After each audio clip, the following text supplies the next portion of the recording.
this has everything. As you can see, it goes over the wall, starts outside the post, and then comes back in. What a strike that is.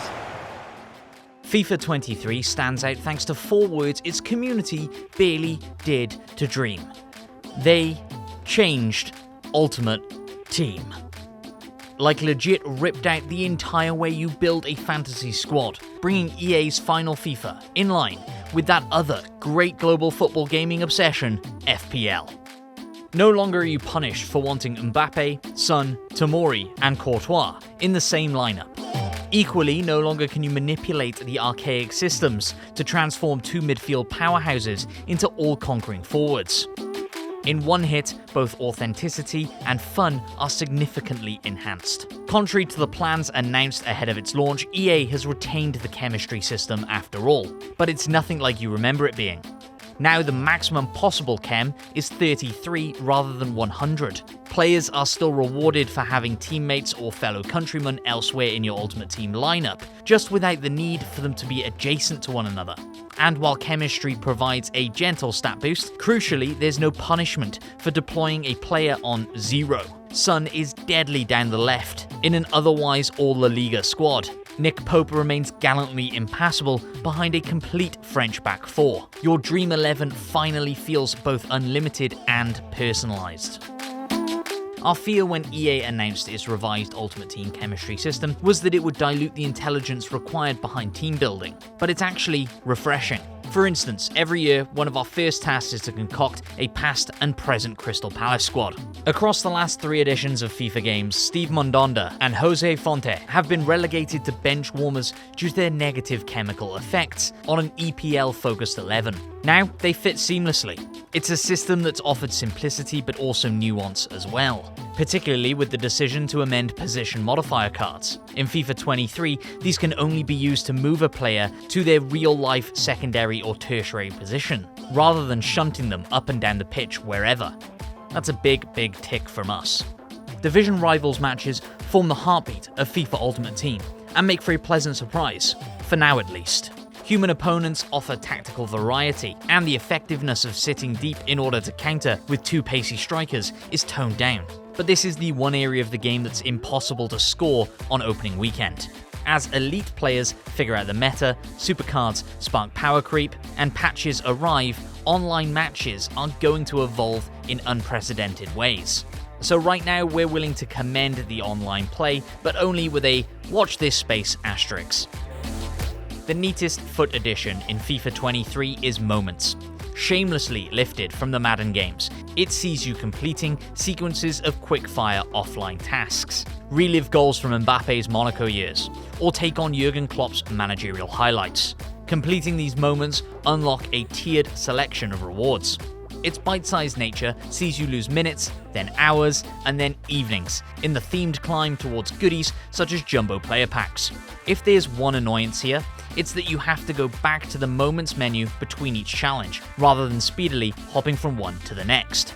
This is a small quality of life feature that's present in the Madden games, but for some reason not here in FIFA 23. That being said, that disjointedness does not overly detract from a solid addition. Away from the Ultimate Team, it's in career mode that we're spending most of our time, and with highly enjoyable results. Here, without souped-up stats and sweaty opponents, you really get a flavour for how FIFA 23 feels as a sports simulation. There's a masterstroke to discover before you even step onto the turf. After years of clamouring, it's at last possible to play as a real-life manager, rather than having to create your own inevitably naff avatar. The difference is immediate and palpable.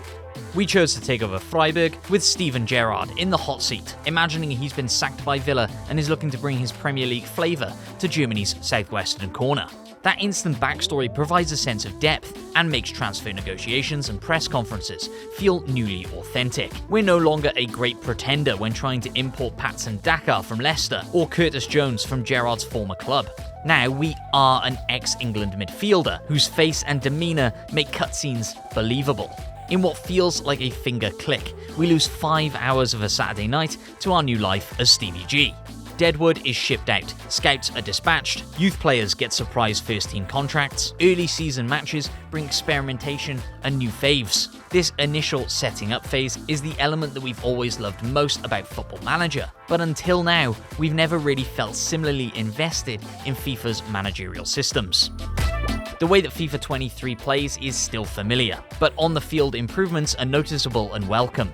The general speed of FIFA came down a notch last year, and the introduction of Hypermotion 2 in FIFA 23 sees it reduced even further. Unless facing a high press, our midfielders are afforded the time to think and move. It's one of the joys of classic Pro Evo which FIFA has never really quite recaptured. Defenders feel more intelligent, although killer pace is still murderous. It's one of the reasons that we signed Daka after all, but players like him work best in short, controlled bursts.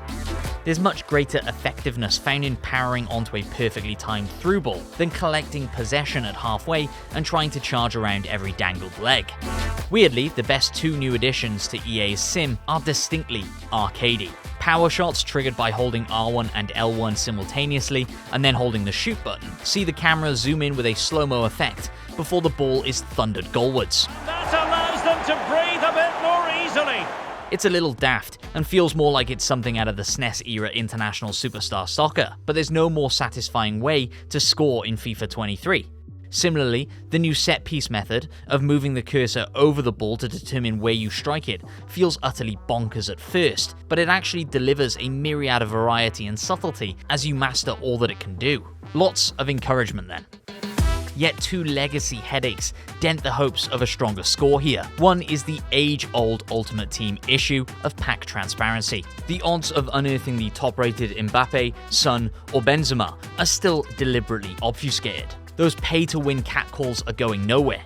Additionally, there are too many moments of manufactured drama in which player control feels sabotaged. Be it squad battles, where trailing teams turn into the 1970 Brazil squad, online matches where the leading team suddenly can't pass water, or an overabundance of 90th minute goals. The goal scored by Kylian Mbappe. Well, you get the feeling, no matter how difficult the exam paper, this man will excel in front of goal. Still, FIFA 23 sees the series bow out on a high and provides encouraging signs for the debut of EA Sports FC this time next year. We give FIFA 23 4 out of 5 stars. Remember to subscribe to GamesRadar on YouTube, and we'll see you on the next one. Well, here's the goal again, and it's a great ball to put him through. Good vision to set up the chance, and there's certainly no doubt about the finish. He really hits it with power and accuracy. Nothing the keeper can do about that.